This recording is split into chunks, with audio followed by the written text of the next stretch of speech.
uncertainty around the economy could be filtering down to the real estate market. A new report from Redfin has nearly 2/3 of Atlanta sellers offering concessions to buyers in 2025. Allie Levine has been diving into the real estate market here in the metro. Allie, why are we seeing more of those seller concessions?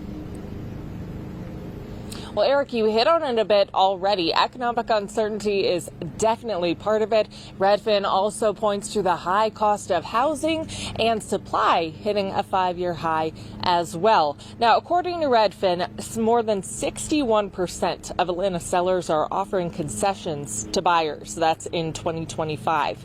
And it puts Atlanta behind only Seattle and Portland. Now, we aren't talking about buyers negotiating the price of a home down.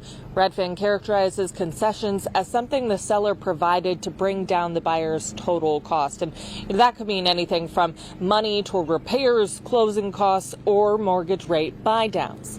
David Johnson is an in-town realtor with Compass, and he doesn't go so far as to say this is a buyer's market, but says it's looking a lot more balanced than it has in years past.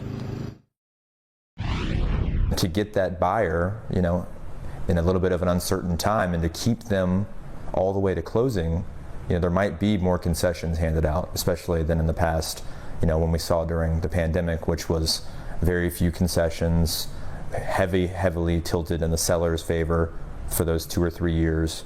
And now it's kind of teetering back towards a more balanced market.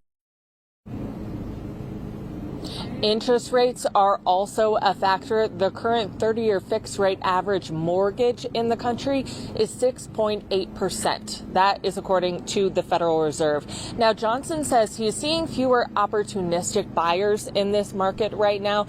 People are always buying, whether it's for a new job or a growing family, but he has had more buyers calling him and saying they're probably going to put a pause on their search.